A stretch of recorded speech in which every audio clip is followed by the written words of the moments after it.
Hey, good morning, family. So I'm out again this morning, out walking. This is Reginald Martin of Comedic Centered Living, and wanted to talk today about an idea that a lot of people ask, or they don't ask. I think a lot of times people assume, and that's the idea that the ancient people worshiped something, because they'll ask a lot of times in the context.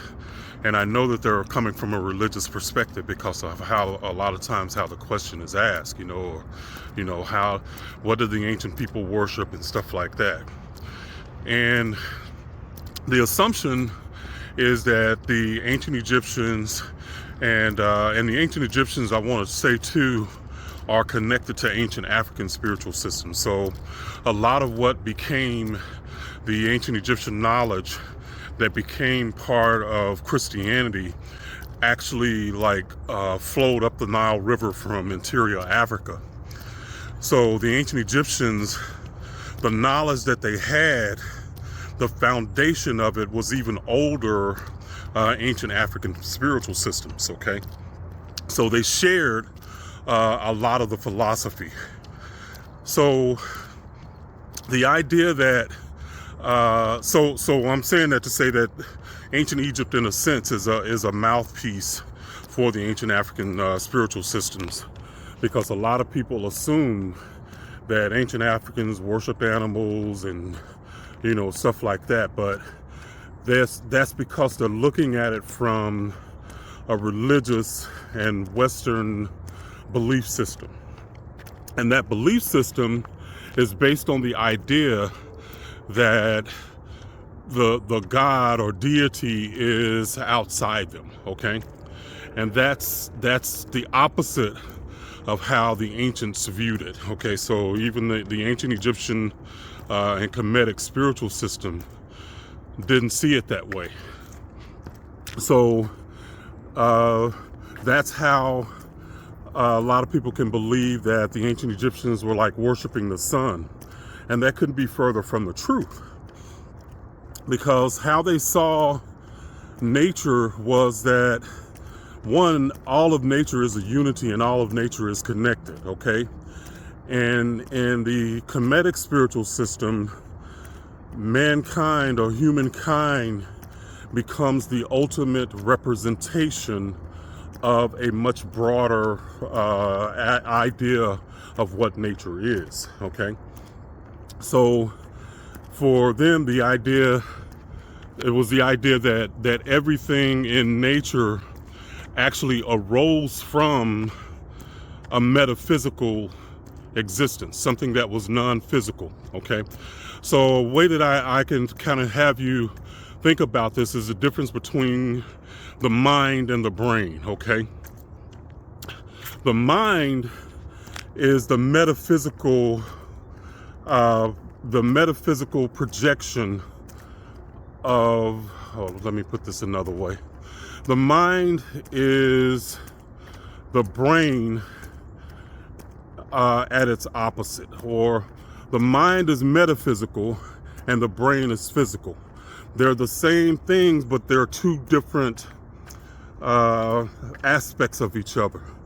One is tangible and the other is metaphysical, or what we might call spiritual. Okay, I hope that I made that make sense.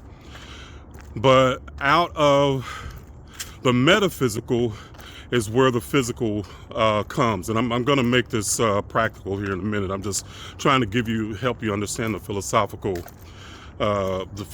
way they thought that was different than what we thought today. So, in that sense, everything that's in the physical becomes a symbolic representation of the metaphysical thing that projected it into the physical, okay? So in that sense, the ancients really kind of thought in a way, and I'm just using a modern analogy for it, but the way that they saw it was that our physical world is a simulation. So in other words, kind of like how we might think of the Matrix, but I don't want to take on the negative connotations of the Matrix. Oh my God. But anyway, Man. But at any rate, the physical world is a projection from the metaphysical world.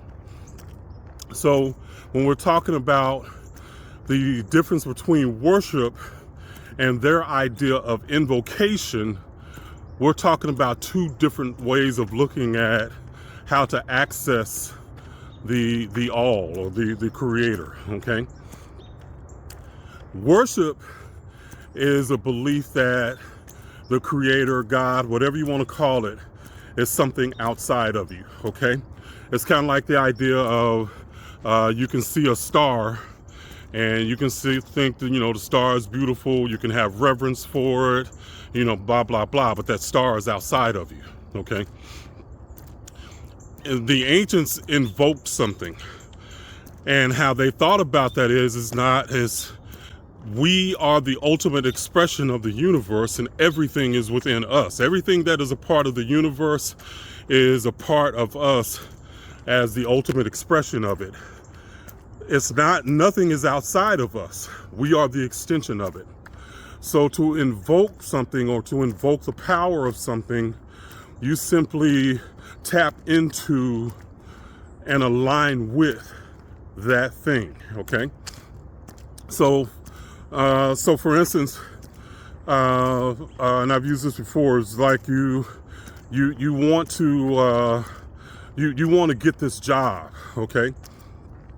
And you really focused on getting the job. If from a religious perspective, we would pray that God would bring that job to us. Okay.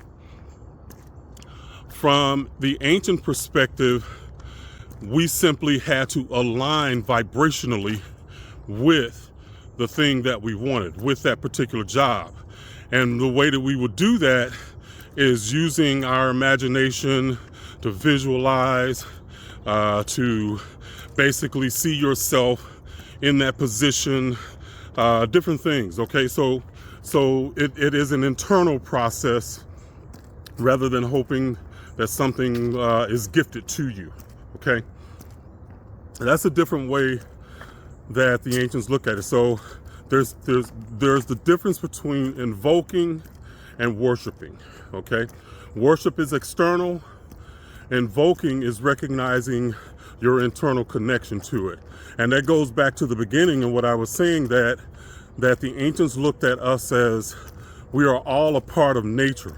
Nature is not separate from us. Nature is us. We are nature. So when you're talking about the idea of worshiping, that is an automatic disconnect. It literally creates a gap between, if you're praying for something in the context of worship, it literally creates a gap between you and the thing that you want. The gap is a vibrational gap, because, and I'm trying not to make this too abstract, but imagine being you floating in a pool of consciousness. Okay, and we'll just think of consciousness that way, but you're floating in this pool of consciousness of anything that's possible that can exist. Well, everything is possible, everything is there. You simply have to align or merge with that experience that you want to obtain in your life. Okay, so if you are let's see, man, I know I'm getting really abstract here, and I'm trying not to, but if you want to manifest that thing, you're not necessarily attracting it to you. And I know a lot of people talk about the law of attraction, and that's still better than the worship idea, but attraction still kind of signals that there's something that you're separate from. In this sense, you're not separate from it. It's like being in a big swimming pool, and you have to kind of swim over to experience that part of the pool. Okay, but you're doing it from a conscious perspective.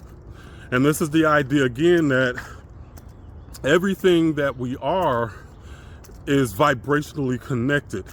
That's the organizing principle of the universe, is vibration. So this is why, I talk about the idea of really understanding your level of vibration in any moment, and the way that you do that is through how you're feeling about things.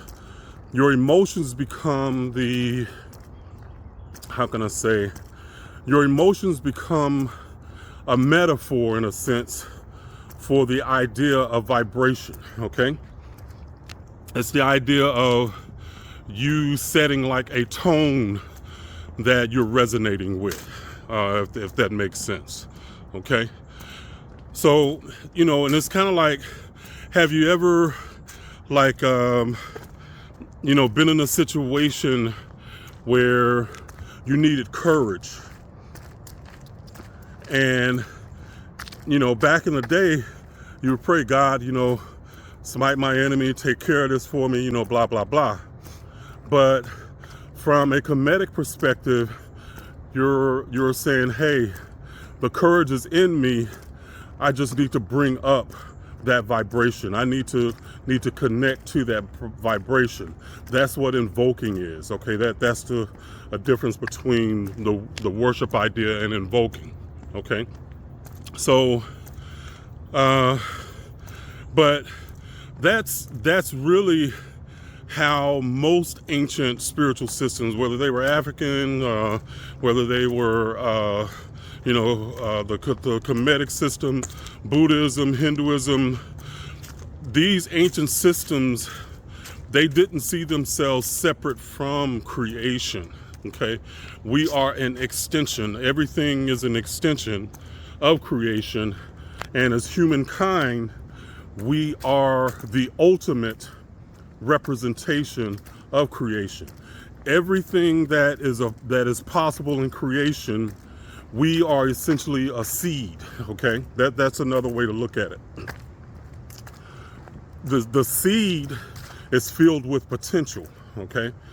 So you don't know what the seed is going to be, what's going to come out the seed until, it sprouts, of course, unless you cultivated the seeds. But for us, we are a seed, in a sense, of God. We are like gods and goddesses in training. We are the ultimate potential of what the universe can be. And how we tap into that and how we grow is that we start to cultivate the essence of the universe that's within ourselves, okay? We start to, we use invoking the ideas and invoking the vibrations within us, the vibrations that we want to cultivate, okay? That makes sense. All right. I hope I'm making sense with that, family. It's just a different way to look at being connected to everything. You are the universe in human form. You are a hologram, in a sense. That's another analogy that people have used. We are a piece of the universe, but just like a hologram, you can break off a piece, and all that was in the original, you can still see it in that piece, okay? So that's another way to look at this, to look at this idea. So instead of trying to appease and hope that God will do you a favor or anything like that, the science of it is that you have to become it. And even the Bible has a scripture that basically states this idea, in a sense. And it's, I believe it's Exodus 3:14, where Moses had asked God, who shall I say sent me? And God answers back, I am that I am, Tell them that I am sent you. And basically what that means is that God is everything. I am all. So if it's a tree, I am that. I am. Okay. If it's a rock, I am that. I am. So anything that you put after I am, that's what you are invoking into your spirit. If you are a pessimistic, negative type of thinker, and I see a lot of this happening, and just in the comments and stuff like that, man. People are they're just negatively focused. When you're negatively focused, family, you're invoking the negativity into you. It's who you are, okay? And you are going to channel, or you're going to merge with the experiences that make that negative focus the reality, okay? That's how you have to look at this, is that you cannot get a positive life from a negative mindset. It's impossible, okay? That doesn't mean that everything is going to be negative, because there's still some parts of you that are just on automatic pilot, that is even self-correcting, even when you're asleep, That's part of what the soul does when you go to sleep. It's like it's almost like a reset button when you go to sleep, okay, in a sense. But whatever you're focused on, most times, is the universe is going to reflect that back to you. And that goes back to the principle of ma'at. All of these things are connected. Ma'at and the idea of reciprocity, that the universe is going to reciprocate your essence, and that reciprocation is what's reflected back to you in life, okay?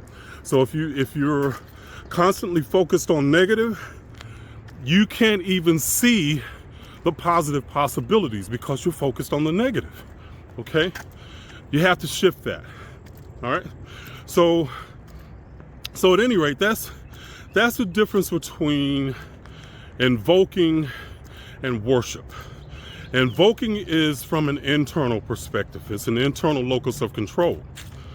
Worship is the belief that your power is external to you in some kind of way, shape, or form, okay? So I hope that's helpful, family, and that it gives you an idea to think about. The other part of that I want to say is there's a difference between thinking positive and being positive.